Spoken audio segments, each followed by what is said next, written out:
நேரு அவர்கள் வந்து உள்ளாட்சித்துறை அமைச்சராக இருக்கிறதுனால 3 குற்றச்சாட்டுகள் மேலே வந்தது. பணியிடம் மாற்றம் டிரான்ஸ்ஃபர்ஸு, 2வது வேலை வாங்கி கொடுக்குறாங்களே, வேலை ஏகப்பட்ட வேலை கொடுக்குறாங்களே, அதுக்கெல்லாம் பணம் வாங்கின மாதிரி டெண்டர் ஊழல்னு 3 வகையான குற்றச்சாட்டு. ஒன்ஸ் இடி கூட்டு போனாங்கன்னா 1 வருஷத்துக்கு வெளில வர முடியாது. பொய் கேஸ் வந்தால் உடனே வந்துடலாம். இந்த கேஸ் என்ன கேஸ்ன்னு நமக்கு தெரியும், வெளில வர முடியாது. அதுக்கு பயந்து நேரு அவர்கள் கொடுத்த அழுத்தம் தான் முதல்வரே தயவுசெய்து உங்கள் போலீஸை வச்சு போட்டுறாதீங்க, ஒரு எவிடன்ஸ் கருத்து எனக்கு தூக்கிட்டு போயிடுவாங்க அப்படின்னு தள்ளி போட்டாங்க. இது கோர்ட்டுக்கு வந்ததுனால ரிஜிஸ்டர் பண்ணாலே இடி உள்ள வந்துடும். இன்னொன்று வரும், அந்த பதவி வாங்கினாங்க பாருங்கள் இத்தனை பேர், அவங்களும் இன்வெஸ்டிகேட் பண்ணுவாங்க. அதில் யாரெல்லாம் பணம் கொடுத்து வாங்கியிருக்காங்கன்னா அவங்களோட நியமனம் ரத்தாயிடும். அதில் முதல்வர் ஸ்டாலின் அவர்களோட பேரும் இருப்பதாக.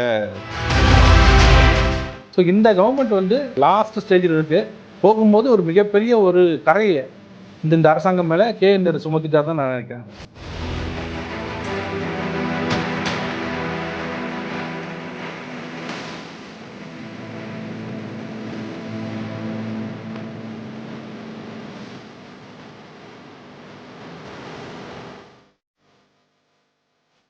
நாரதர் மீடியா உணர்வாளர்களுக்கு வணக்கங்கள். நான் உங்கள் விஜய் சின்னசாமி. இன்று நம்முடன் இணைந்திருக்கிறார் பாஜக வழக்கறிஞரும் செய்தி தொடர்பாளருமான திரு குமரகுரு அவர்கள். வணக்கம் ஜி.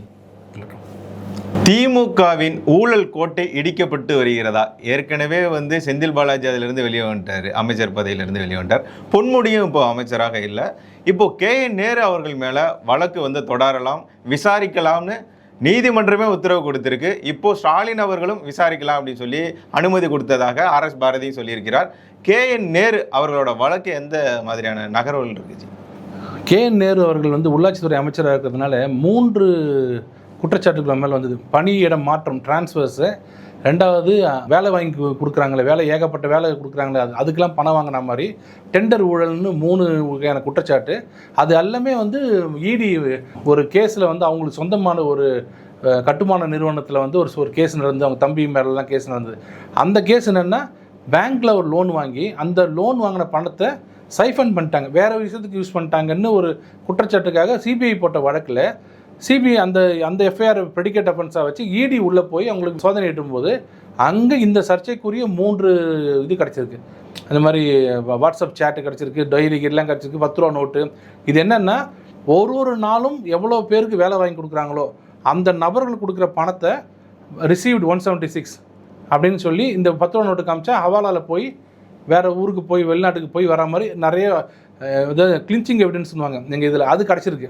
பிஎம்எல்ஏ இந்த ப்ரிவென்ஷன் ஆஃப் மணி லாண்டரிங் ஆக்டில் என்ன சொல்கிறாங்கன்னா, இடி எங்கேயாவது போய் வேறு வழக்கை விசாரிக்கும் போது அந்த வழக்கு தொடர்பே இல்லாமல் இருந்தாலும் சரி, இன்னொரு வழக்கு சம்மந்தமான ஆவணங்கள் கிடைச்சா அது லோக்கல் போலீஸ் இன்வெஸ்டிகேட்டிங் ஏஜென்சிக்கு சொல்ல வேண்டிய கடமை அவங்களுக்கு இருக்குது.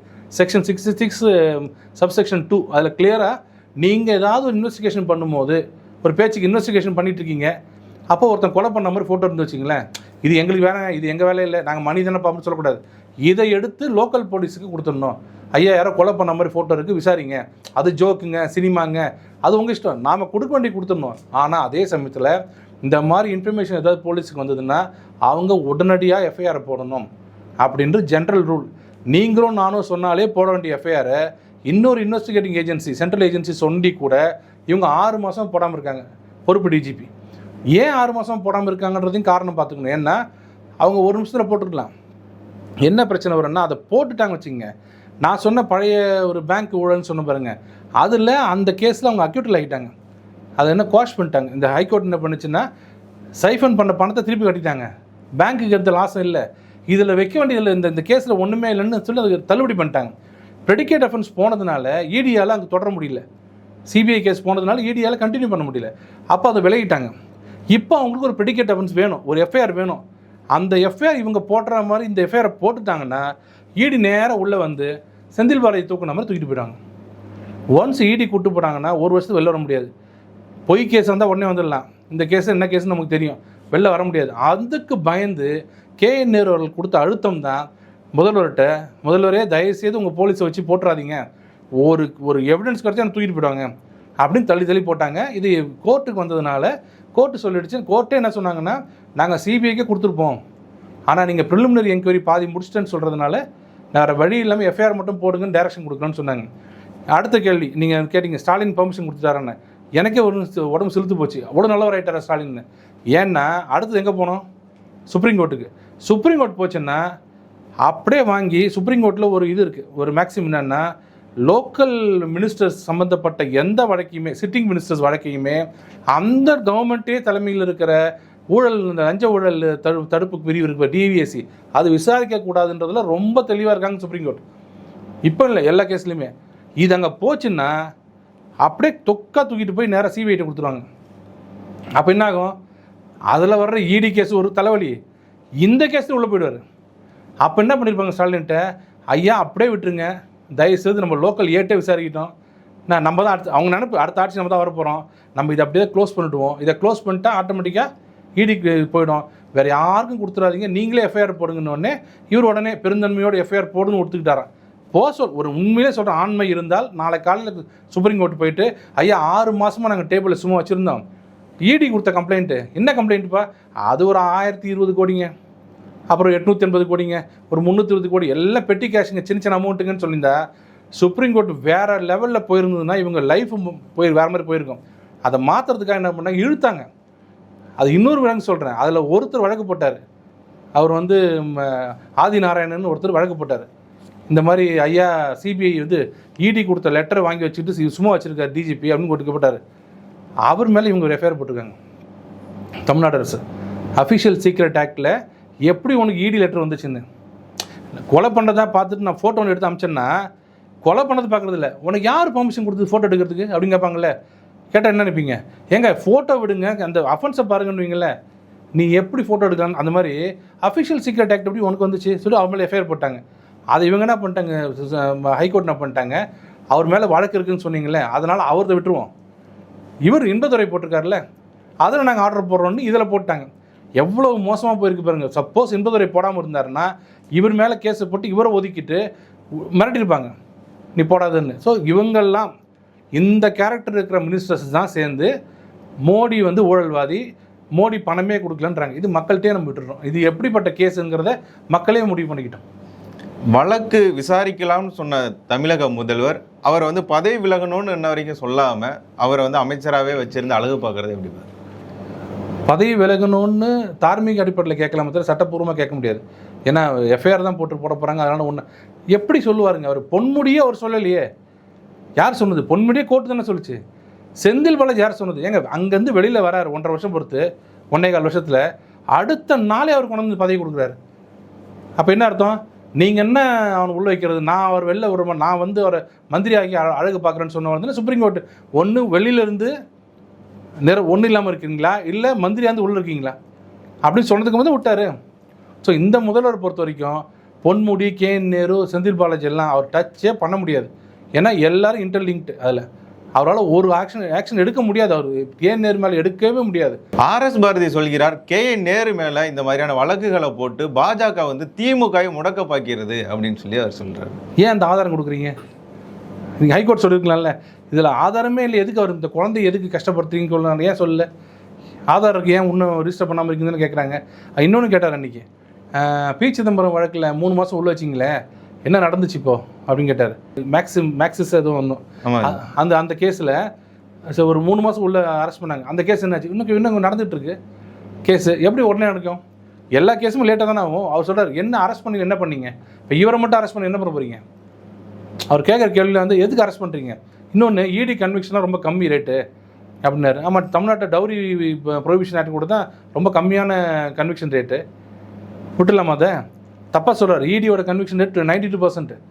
என்னென்னாங்க பதட்டம் அன்றைக்கி பார்த்தீங்கன்னா, கேஎன் நேரு அப்படியே முகம்லாம் மாறிடுச்சு. யாரை பாரு, ஏன்னா ரிஜிஸ்டர் பண்ணாலே இடி உள்ளே வந்துடும். இன்னும் அவங்க ரிஜிஸ்டர் பண்ண அடுத்த செகண்டே இசிஐஆர் போட்டு இடி உள்ள விசாரிக்க ஆரம்பிட்டாங்க வச்சுங்களேன். உங்களால் என்ன இது எப்படி? இதெல்லாம் ஓப்பன் ஃபேக்ட் இல்லைங்க. அதெல்லாம் இன்னொன்று வரும். அந்த பதவி வாங்கினாங்க பாருங்கள், இத்தனை பேர் வேலை வாங்கினாங்க பாருங்கள், அவங்களும் இன்வெஸ்டிகேட் பண்ணுவாங்க. அதில் யாரெல்லாம் பணம் கொடுத்து வாங்கியிருக்காங்கன்னா அவங்களோட நியமனம் ரத்தாயிடும். அதில் முதல்வர் ஸ்டாலின் அவர்களோட பேரும் இருப்பதாக செய்திகள். அது நம்ம அவங்க சொல்கிறாங்க, உள்ளே இருக்குது, எல்லாரும் பேரும் இருக்குன்றாங்க. ஆதாரமாக தெரியல. இன்னொரு விஷயம் என்னென்னா, ப்ரிலிமினரி என்கொயரின்ற பேரில் இழுத்துகிட்டே போனீங்க வச்சுங்க, எவிடன்ஸ்லாம் நீங்கள் டிஸ்ட்ராய் பண்ணிடலாம்.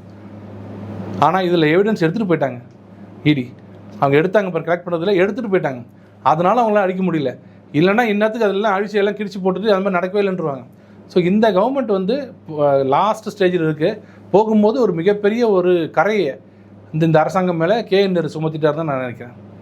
ஆனால் தமிழக முதல்வர் அடுத்தது நாங்கள் தான் ஆட்சிக்கு வர போகிறோம் அப்படின்ற ஒரு இல்லை, அவர் நாங்கள் ஆட்சிக்கு வர முடியாமல் போயிடும், மக்கள் எங்களை மன்னிக்க மாட்டாங்க, நான் மோசமான ஆட்சி அமைச்சர்னு சொல்ல முடியாதுல்ல. கடைசி வரைக்கும் அப்படி தானே சொல்லிட்டு இருக்கேன் அவர்.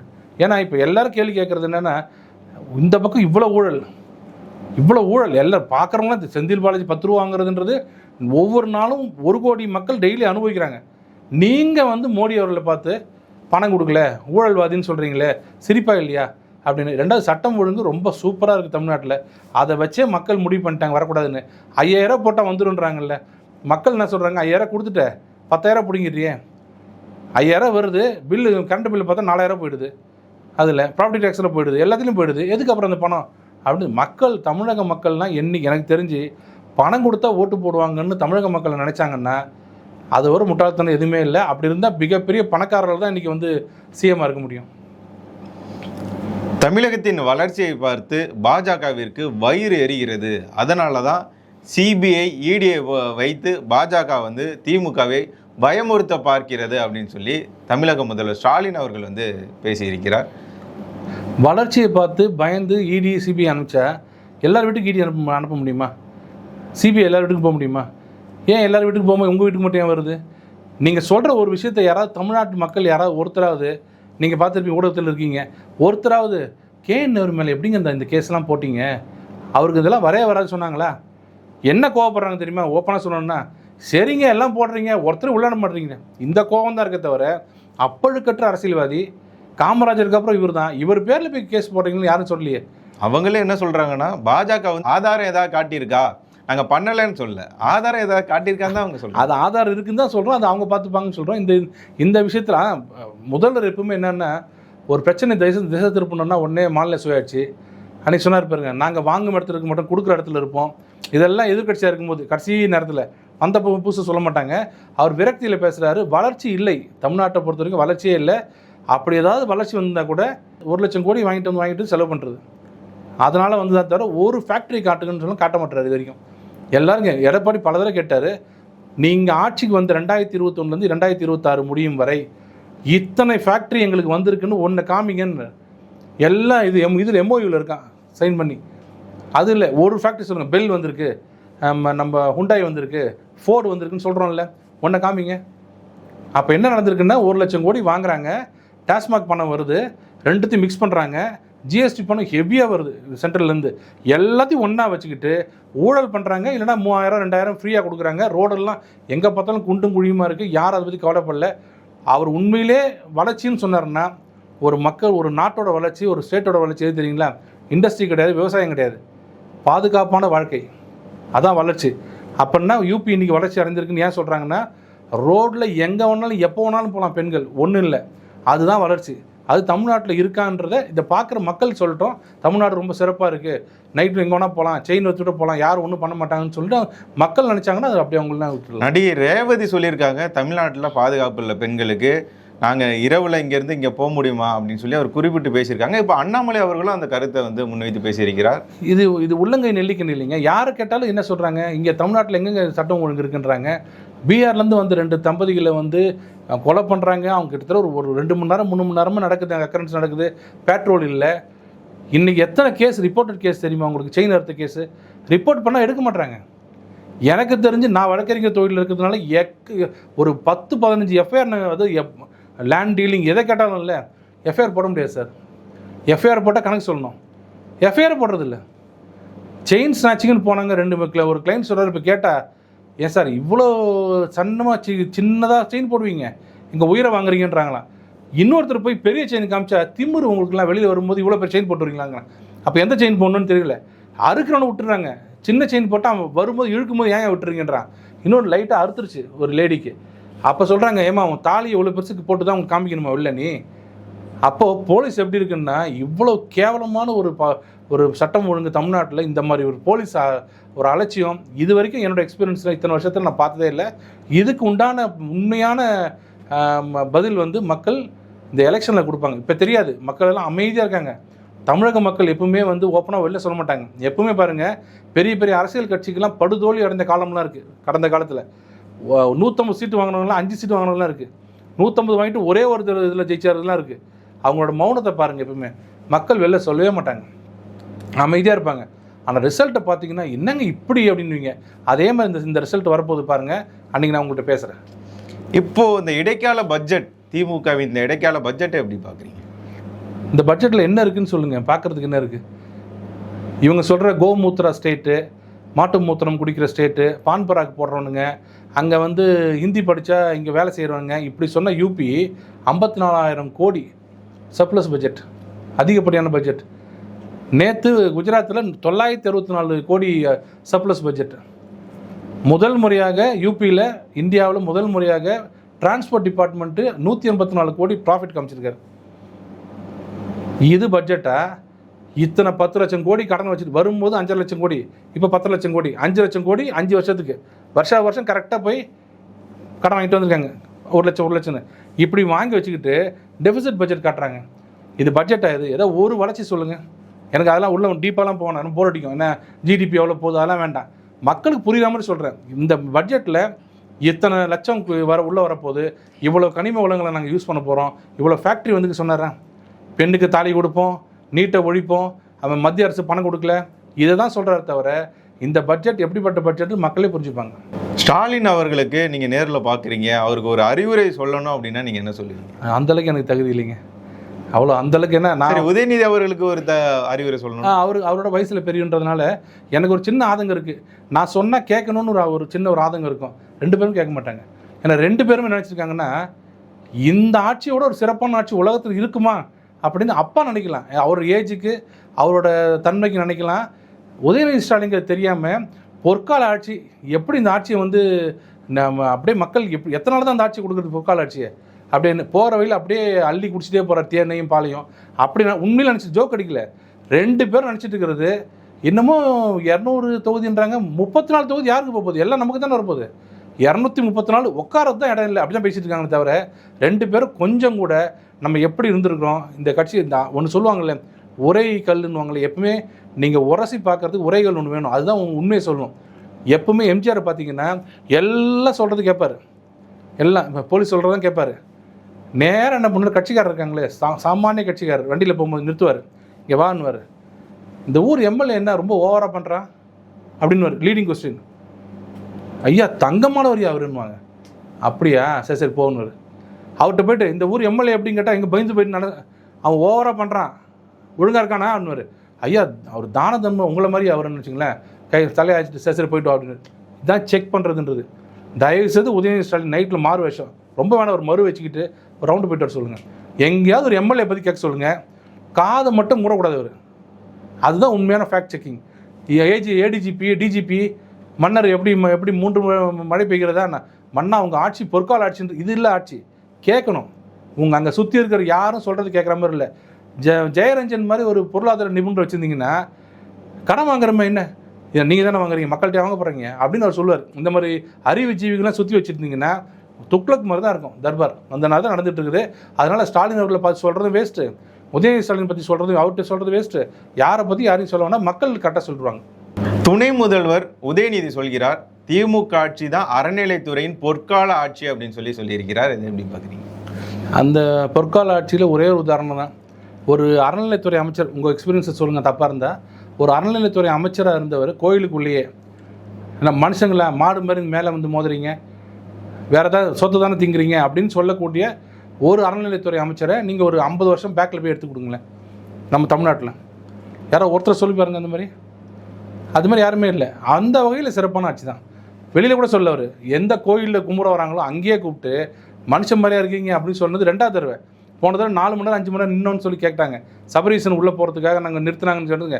செத்தா போயிடுவீங்க 5 மணி நேரம் நின்னா, கண்ட இடத்துல நிற்கிறீங்களே அப்படின்னு சொன்னது இந்த சேகர் பாபு அவர்கள். அதனால் இதை வச்சு நீங்கள் முடிவு பண்ணீங்க பொற்கால ஆட்சியாக இல்லையான்னு. பொற்கால ஆட்சியாக இருந்ததுன்னா நீங்கள் திருப்பரங்குன்றத்தில் நீங்கள் எடுத்த ஒரு முடிவு எடுத்தீங்க, நல்லதை கெடுதோ சரியான வந்து எதிர்க்கணும்னு முடிவு பண்ணிட்டீங்க. கோர்ட்டை கடைசி வரைக்கும் இருக்கணும்ல. அந்த அந்த இவங்களை அதிகாரிகளை பலி கொடுத்தீங்கல்ல. நான் இன்னைக்கு கோர்ட்டில் இருந்தோம், இன்னைக்கு சொல்கிறாங்க அப்படியே நிற்கிறாரு. ஜட்ஜி கேட்குறாரு, பதிலே சொல்ல முடியல. எப்படி ஆர்டர் மீறினீங்கன்னு கேட்டதுக்கு அப்படியே நிற்கிறாங்க. அப்புறம் அஃபிடேவிட் போடுங்கன்னு போட்டாங்களே மன்னிச்சிருங்கன்னு. ஆனால் அவங்களே பண்ணிவிட்டு மன்னிப்பு கேட்பாங்களா? ஒரு சின்ன காமன் மேனுக்கு புரிகிற மாதிரி, பொது ஜனங்களுக்கு சாதாரண புரிகிற மாதிரி ஒரு அதிகாரி கோபத்தில் ஒரு முடிவு எடுக்கலாம். நம்ம கூட பார்த்துருவோம், போலீஸ்காரன் ரோட்டில் நிற்பாங்க, டக்குன்னு ஏதாவது கோவத்தில் பேசி அவன் திருப்பி பேசுவாங்க, அது கோவத்தில் எடுக்கிறது. கலெக்டர், ஏடிஜிபி, அங்கே இருக்கிற எஸ்பி, கமிஷனர் எல்லோரும் ஒரே மாதிரி எடுப்பாங்க. we are ready to face the consequences. என்கிட்ட தான் பண்ணிக்காத, கோர்ட்டு தானே, காலைல கோர்ட்டில் பார்த்துக்கோ. இந்த தைரியம் மேலேருந்து சொல்லாமல் ஒரு அதிகாரிக்கு வருமா? உங்களுக்கு தெரியும், அதிகாரிகள் எப்பவுமே நழுவி போயிடுவாங்க. அப்போ நமக்கு ஏன்பா வம்பு அப்படின்னு. சார் கோர்ட் ஆர்டர் சார் அப்படின்னு தானே சொல்லணும் அரசியல்வாதிகிட்ட என்ன சொல்லுவாங்க? சார் கோர்ட் ஆர்டர்னு சொன்ன காலம் போய் கோர்ட்டுக்கிட்ட அவர் அரசியல்வாதி சொல்லிட்டாருங்க, நீங்கள் வாய மூடுன்னு சொன்ன ஒரே ஆட்சி இந்த ஆட்சி தான். அவங்க எல்லோரும் அன்றைக்கி வந்து மன்னிப்பு கேட்டாங்க, அப்பாலஜி வந்து அஃபிடேவிட் ஃபைல் பண்ணுறாங்க. சிரிப்பாக வருது. எப்படி ஒரே மாதிரி 3 பேரும் பண்ணுவாங்க? என் புத்தி வந்து கெட்டு போச்சு, எனக்கு தெரியாமல் பண்ணிட்டேன், அவசரத்தில் பண்ணிட்டேன்னு எப்படி 3 பேர் பண்ணுவாங்க? அப்போ அப்படியே விட்டது யாருன்னா திமுக அரசு. நான் பார்த்துக்கிறேன்னு சொன்னதும் இவங்க தான். பண்ணதுக்கப்புறம் மன்னிப்பு கேள மன்னிப்பு என்னென்ன பெரியவரா நீ அப்படின்னு சொன்னதும் அவங்க தான். ஸோ ரெண்டுமே தெரிஞ்சு போச்சு எல்லாருக்குமே. அப்படிப்பட்ட ஒரு ஆட்சி உண்மையிலேயே அவங்களுக்கு அறநிலைத்துறையில் வந்து நல்லா இருக்குன்னு சொன்னால் ஒரே ஒரு நாள் அது தீபத்தை ஏற்றி விட்டுருந்தாங்கன்னா யாருக்கும் இது இல்லாமல் போயிருக்கும். ஒரு உயிர் போச்சு, எல்லாம் போச்சு. எல்லாம் முடிஞ்சதுக்கப்புறம் இன்றைக்கி உட்காந்துக்கிட்டு அறநிலைத்துறை ஆட்சி தான் சிறந்த ஆட்சி, எங்கள் ஆட்சின்னு சொன்னது வந்து மக்கள் முடிவுக்க விட்டுருவோம். அதுக்கும் சேர்த்து நீங்கள் சொன்ன கரெக்டான கேள்வி, அறநிலைத்துறையில் பண்ண அராஜகத்துக்கும் சேர்த்து இந்த பதில் இந்த எலெக்ஷன் வரப்போகுது. உங்களுடைய பொன்னான நேரத்தை ஒதுக்கி பல தகவல்களை நாரதன் மீடியாவுடன் பகிர்ந்து கொண்டதற்கு மிக்க நன்றி.